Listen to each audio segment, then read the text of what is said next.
Welcome back to Arcane Station. I'm your host, Mike Porter. Tonight we are going to finish out the series that we started, and this one is Altered States.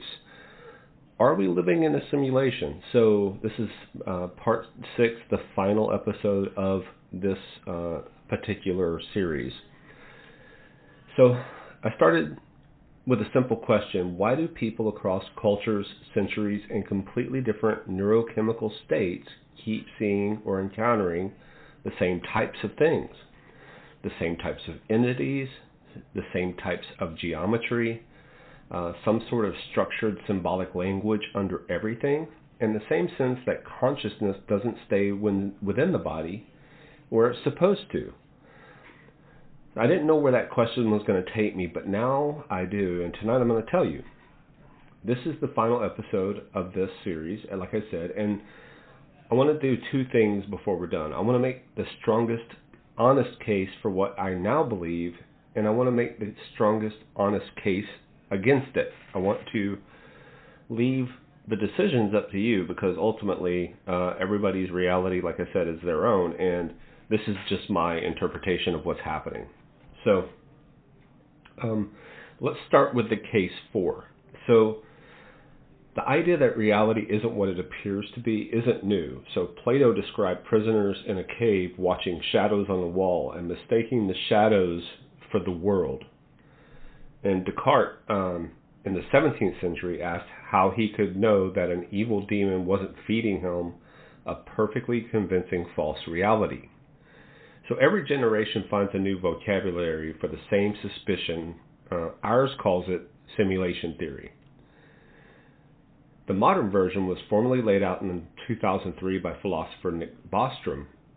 His argument is fairly simple and it's hard to escape. He proposed that at least one of 3 things must be true. So the first, civilizations like ours almost always go extinct before reaching the technological maturity required to build advanced simulations. Second, civilizations that do reach that level choose not to run them. And the third, we're almost certainly living inside one right now. So those are the 3 options. And the logic of it works like this. If the first 2 are false, if civilizations do survive and do run simulations, then the number of simulated realities would dwarf the one base reality by an almost incomprehensible margin. Billions of simulated worlds to one real one. So it's like stars, right? We have one star in our solar system, the sun, but there's billions of stars out there. There's our planet, but there's billions or trillions or who knows how many planets out there, right? So this is the same sort of concept. If there is a simulation running, then there would have to be, if not billions, trillions. Okay, so that's number 1.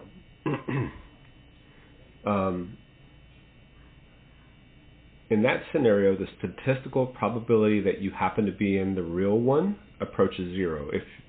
If there's trillions of simulated realities, then us being in a real reality would be such a small number that it's almost incomprehensible. Which sounds crazy, but here we go. Columbia University astronomer David Kipping ran the numbers using Bayesian analysis. Okay, and his finding is more precise than it's usually reported. So the probability that we are simulated is not quite a coin toss, so it's not quite 50-50. It comes out just under 50%, approaching that value only if you assume an infinite number of simulations exist. So what that means practically is that we genuinely can't rule it out that we aren't in a simulation, and the odds are close enough that it demands serious treatment. So Kipping himself noted that the day humanity creates its first simulation containing conscious beings, the odds flip dramatically, and suddenly it becomes far more probable that we're not in base reality, that we are in a simulation. And this is what the entirety of the singularity is about. It's the consciousness of the AI. And the moment that consciousness takes effect, that means that we are most likely in a simulation ourselves. So that's the philosophical and statistical foundation. Now the physics. Physicist James Gates, working on supersymmetric string theory, found that he found something he wasn't looking at before. He was just looking at looking at supersymmetric string theory, and he found this thing, and embedded in the mathematics that describes the most fundamental level of physical reality we can access, he found error-correcting code. Specifically, and we'll talk a little bit about this, but specifically doubly even, self-dual linear binary error-correcting code blocks. So that's the same class of code that's used in browser security and data transmissions. So it's not metaphorically similar. It's structurally identical to all of the code that is error correcting for all of our most secure, and obviously browsers aren't completely secure, but it's the attempt to make the most secure data out there. And these error correcting codes allows that data transmission to be extremely secure and accurate. So Gates said that finding that type of code in the universe that is not computed is extremely unlikely. So he doesn't know what it means, but it's not in the math, right? So this is something that should not be there, and yet it exists. Then there's this idea of the pixelation of reality at small scales. So quantum mechanics tells us that at the Planck length, which is approximately 1.6 times 10 to the negative 35 meters, so space itself loses meaning. Reality doesn't zoom in infinitely like you're told. It has a minimum resolution, and below that, nothing exists. So that is exactly how any computational system, like games, work. You don't render what you don't need, so the universe appears to have a pixel size. So if this were, I guess, a true reality, then it would be infinite, because space is infinite outward. It should be infinite inward, right? And it's not. So the observer effect adds another layer, and I've talked about this previously. In the double slit experiment, particles behave differently when observed versus when they aren't. So unobserved, an electron behaves like a wave. When it's observed, it behaves like a particle, and the act of measurement changes the outcome. So one interpretation, not the only one, but a serious one held by serious physicists, says that reality doesn't fully resolve until it's observed. And that, this system demands that you observe it to render. So again, in video games, when you're moving around, there's this concept of your camera view is called the view frustum, and anything outside of that view frustum is culled. It's not rendered, to ensure that it runs as optimally as possible. And then we also have these things called occluders, and the occluders would be inside of walls. And so when I'm looking at a wall, nothing is rendering behind it unless I'm specifically telling it to render, right? And the same thing. So in combination of view frustum culling and occlusion culling to optimize what we're seeing in video games, it's almost as if the same sort of things are happening within the world, right? So that rendering on demand is very interesting. And then there's this fine-tuning that takes place. The fundamental constants of the universe, so like the speed of light, the gravitational constant, the fine structure constant, are calibrated with extraordinary precision. So alter any one of those by even a fraction, and atoms wouldn't form, stars wouldn't ignite, and life wouldn't exist. So without that threading the needle of every possible thing that could go wrong but doesn't is crazy to me that it's taken place. And again, this is sort of this is why a lot of people are talking about this simulation of life that we're living in. So the probability of this occurring by chance is by some calculations is effectively zero.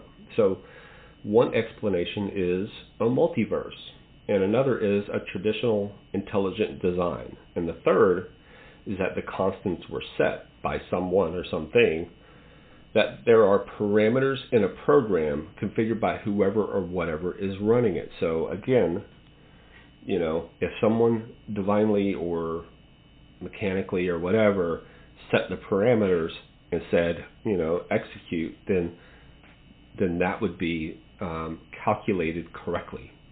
Otherwise, it's just by chance, and by chance is effectively zero, right? So, and everything that we've covered across all the 5 episodes, if this is a simulation, the entities people encounter in the altered states aren't hallucinations. There are other processes running in the same system or architects of it, occasionally visible when the normal rendering filters are lowered. The code people describe seeing isn't a metaphor, it's the substrate.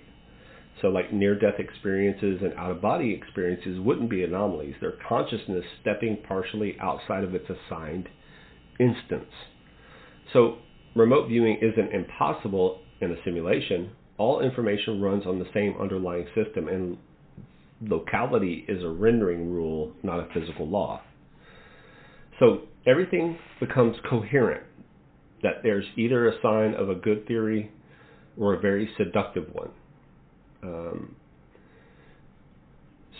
That's either the sign of a good theory or a very seductive one, which is why we have to look at the other side. So this is where we start thinking about the case against. So, and that case against starts with the most fundamental problem. You cannot test it. A simulation sophisticated enough to be indistinguishable from base reality is, by definition, impossible to disprove. Any evidence of simulation you find could simply be part of the simulated rules. So any experiment you design runs inside the system you're trying to test. Philosopher David Chalmers has noted this directly. The problem isn't the simulation theory is wrong, it's that it may be permanently beyond our reach, and permanently beyond the reach of the scientific method. So unfalsifiable hypotheses aren't science, that's metaphysics, right? So if I can't prove or at least test, then we're in metaphysical, we're in the metaphysical realm as opposed to the scientific physical realm. So that doesn't make them false, obviously, but it changes how seriously we can claim to know anything about simulations, specifically if we're living inside of one. Second is the computational cost. So running a simulation of the observable universe 10 to the power of 80 atoms, interacting through quantum mechanical rules across 13.8 billion years, would require resources that strain any physical framework we can imagine. So physicist Sabine Hossenfelder has argued that even a civilization billions of years more advanced than us would have a very difficult time and hard physical limitations on computation. The energy and the matter required may simply not exist in any finite system.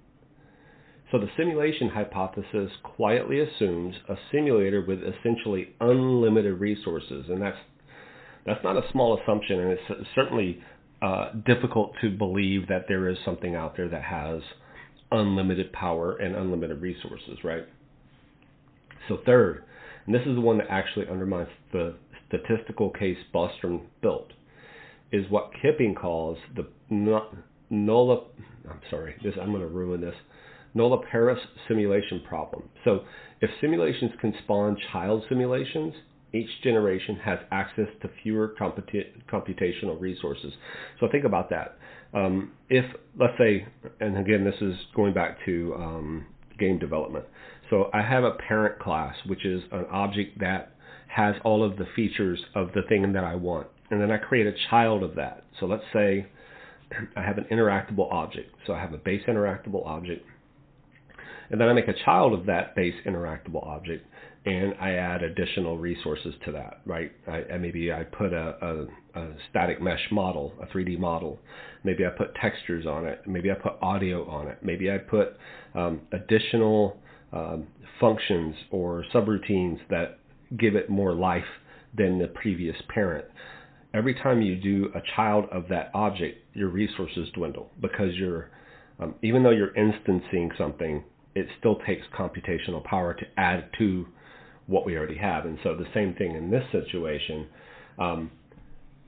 If you spawn that child, it has fewer resources, and the math shows that a vast majority of simulated realities would be ones that lack the computing power to simulate conscious offspring of their own. So most simulations, if they exist, would be terminal, unable to go deeper, which means the Russian doll model that makes the statistical argument so compelling, billions of nested realities, collapses under its own resource requirements, right? So I can't have billions of nested things because I only have so much resources to work with.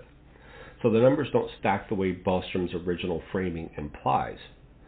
And the fourth is a hard problem of consciousness. If we're in a simulation, our own subjective experience is presumably part of it. But, we have no working model, right, for how genuine subjective experience emerges from information processing. We don't know how to generate the feeling of what it's like to be you from a computation. If the simulator had the same problem, then the beings inside the simulation aren't actually experiencing anything, they're processing, which raises an uncomfortable question about every account we've examined in the series. Are those experiences genuinely felt, or are they just outputs of the simulation? The fifth thing is the neurochemical explanation, and it deserves more credit than simulation proponents give it. So the consistency of entity encounters across cultures can be explained by shared brain architecture, right? We all have the same visual cortex, the same limbic system, the same threat detection hardware. So the geometric patterns people report can be explained by the brain displaying its own structure under chemical stress. And near-death experiences fit a dying brain's neurochemical cascade, right? There's a process in the brain that takes place, and it's this cascading of neurochemicals being dumped out into the brain, and those experiences make sense. Out-of-body experiences fit the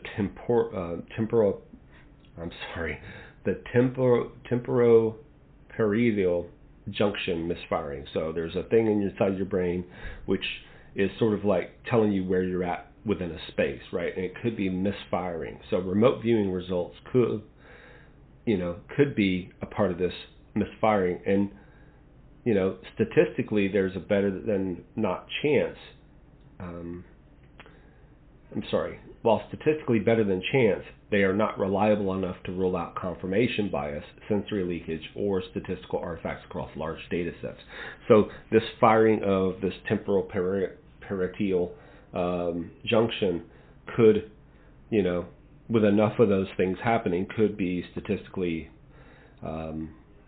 interesting, but not statistically significant. Maybe not enough hits. And none of these explanations are complete, but if they exist, in the principle of parsimony, so there's this concept called the principle of parsimony, which more people would find familiar, Occam's razor. The idea that the simplest explanation is usually the correct one pushes against invoking simulation theory when neurochemistry can potentially do the same work, right? The problem is that neither explanation here is actually simple. Neurochemistry requires us to accept that the same hallucinations emerge independently across thousands of years and dozens of cultures with no shared mechanism. Simulation theory requires us to accept a universe-scale computer built by an intelligence we can't detect or describe. So Occam's razor was designed to cut between simple explanations. It wasn't built for the problem where every available answer is extraordinary. So we can note the principle without pretending it settles anything, right? So it's more closely related to the principle of parsimony. So I can, in the post notes, I guess I can talk about that a bit more. Also, and then there's this one final thing, the sixth, is the infinite regress. If we're in a simulation, something built it. What is the thing running on? Is that reality also simulated? So the hypothesis doesn't resolve the mystery of existence. It moves it back one level, right? You still end up with something that exists without explanation. You just relocated the unexplained thing from this universe to whatever is running it. That's not a solution, that's a deferral, right? So here's where I land. So the problem is I've spent 5 episodes building a case that something strange is going on with consciousness and with reality, with basically with what we are. And I've laid out the strongest arguments on both sides as honestly as I can. So I've got arguments for and against, reality being sort of like simulation. And I think I find myself leaning towards the simulation hypothesis, and not because the evidence is conclusive, it's not, but because of the pattern. So the neurochemical model can explain each phenomenon we've covered individually, right? With varying degrees of success. I'm not saying every one of those are 100% accurate. What it can't explain is why all of them point in the same direction. Why every different window opened by completely different means is in completely different people across completely different centuries seem to be looking at the same view. These same entities, these same bits of geometry, the same structured language underneath everything, and the same behavior of consciousness when the body shuts down. If there is an underlying computational structure to reality, and if human consciousness occasionally accesses it through altered states or trained practice, you would expect exactly this pattern. You'd expect the code to appear everywhere. You'd expect the entities to be consistent. You'd expect consciousness to behave as if it isn't fully contained within the body, because in a simulation, the boundaries between instances aren't physical, they're informational. It's just data, right? And information doesn't obey the same locality rules as matter. So if I'm bits of data, my data can be spread elsewhere. If I'm a body, then I'm co-located, right? I also keep coming back to this idea of the filter. So I've talked about this a couple of times. The brain as a filter rather than a generator of consciousness. So if consciousness is purely a product of the brain, then there's nothing to filter. You'd just have more or less of it, right? Consciousness, you would either be more or less conscious.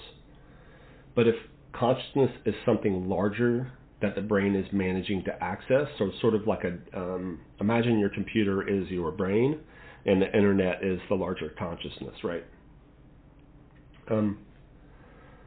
So it's not your computer's not generating knowledge. You're gathering knowledge from a resource outside of that computer, which is what I'm talking about. So you're not generating anything.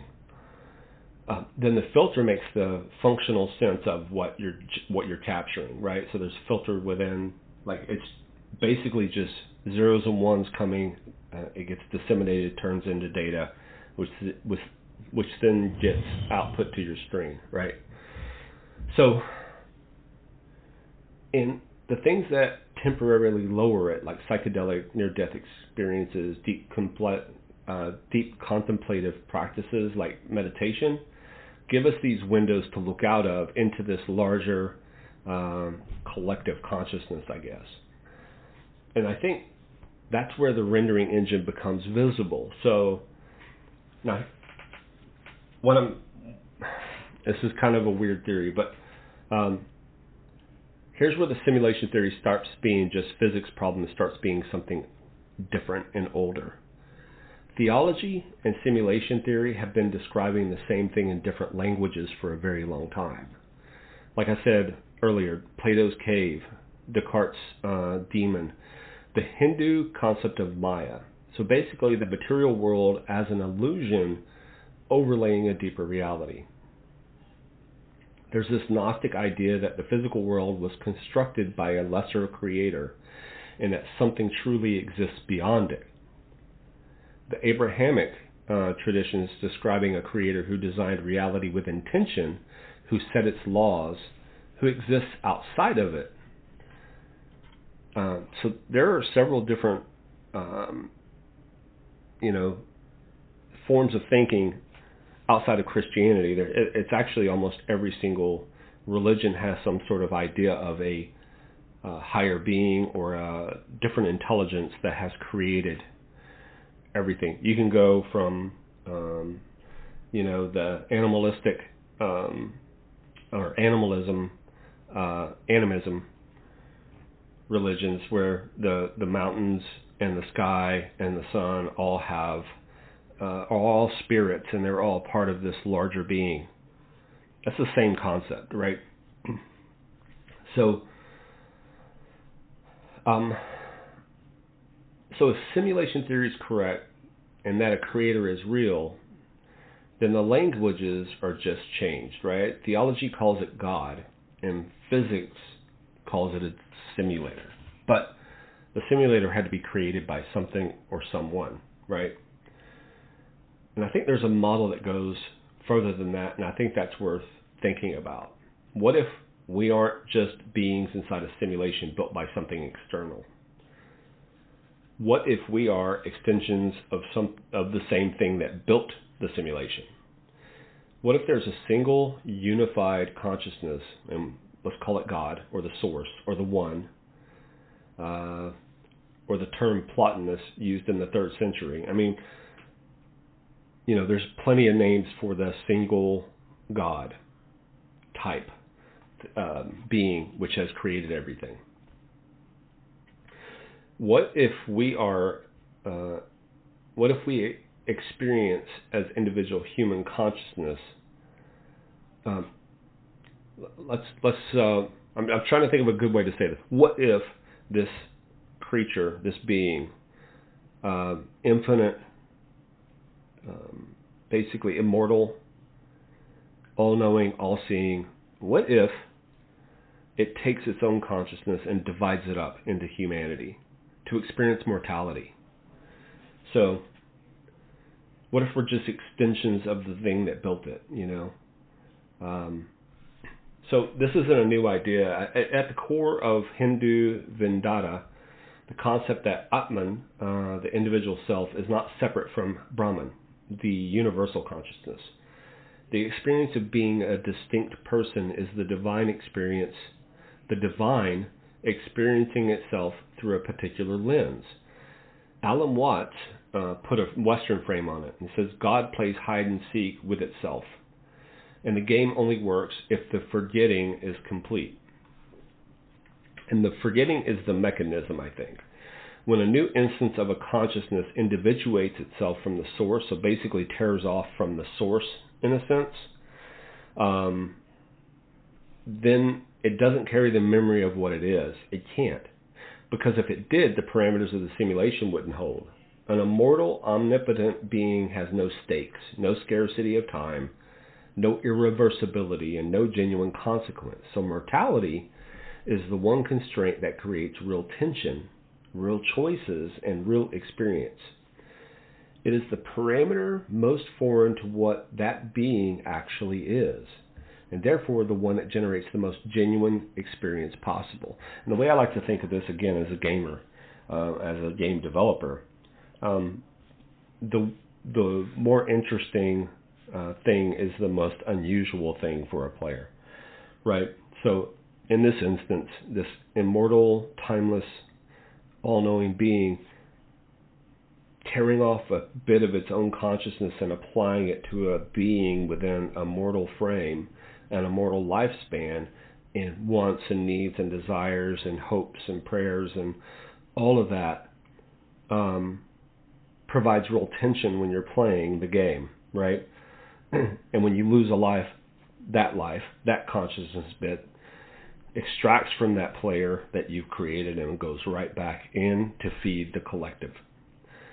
So I think that's a really interesting concept. Obviously I don't know if that's correct, but I feel like there is something. I think we're all one people. We're all one thing. And I think the goal is to eventually understand oneself. And I think that's the thing here with this being, is that it's multifaceted. It can pull itself into individual frameworks and apply different levers to experience things. In each person's life, the directions they take the ideas that they have, all that stuff. There's loads and loads and loads of artists and songwriters and musicians and all that stuff that say that they have no idea where their ideas come from. They just sometimes appear, right? And so that would also feed into that idea that there is a collective consciousness, this oneness. And I hate to use the word singularity because that's specifically talking about AI, but in this instance, the singularity is the one unified consciousness that has paired itself into parts to see what it's like to be alive and mortal. So I think the thing is that if you look at simulation theory in that respect, it answers a lot of problems, like the infinite regression problem. So if you ask who built the simulator and what they're running on, you individually hit a wall. Eventually hit a wall. But if the source isn't a constructed thing, it's a unified consciousness that preceded construction, and the simulation itself is running on the being itself rather than hardware, then the regression stops. There's no power concerns. There's no architecture concerns because the consciousness is running its own simulation, and it is the power source. So I think that's really interesting that you look at it, if you look at it that way, that there's just this one being experiencing itself through the many. And here's what I think ties it back to everything in the series. If individuation is the forgetting mechanism, then the altered states phenomenon we've examined across all these 5 episodes, the entities, the code, the NDEs, all that stuff, those moments where the terror, I think where those moments where you're seeing the structures and the entities and all that stuff, that's where the tears partially heal. So that if you tear off a piece of that consciousness, sometimes maybe some strings repair themselves, and you see little glimpses into the architecture behind the simulation. I mean, and that's a possibility, right? So, like I said, I can't prove any of this. What I am is someone who spent a couple of months following the logic wherever it goes, and where it goes here is that we are something more than our bodies. Consciousness is something more than neural activity. And reality is something more than what we can normally perceive. So there's code in the equations, the entities are consistent, and consciousness keeps escaping the box. We put it back in. So there we go. The altered states, 6 episodes in the can. We started with a question of why people across cultures and centuries encounter the same things, and we ended up in simulation theory and one being that is basically running a simulation on itself and trying to figure out what it means to be human. I don't have any obviously neat conclusions to it. It's just something I like to sit in and think about, like the concept of reality and what it is and what it could be. And that's where I end up. I think we're in a simulation and we're part of a larger being.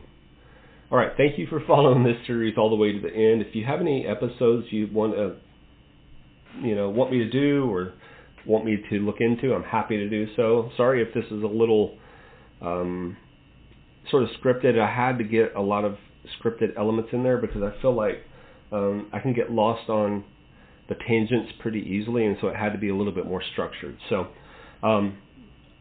I was going to do an entire episode on simulation theory. I think I'll hold off on that right now because I feel like we've covered quite a bit in this space. Anyway, thank you for following me. If you, like I said, have anything that you want to hear, please let me know. I'm happy to do it. Y'all have a wonderful evening. Like, subscribe, tell friends.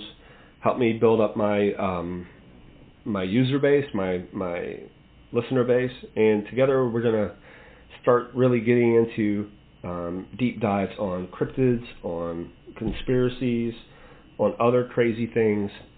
Come back and hear us again. Good night.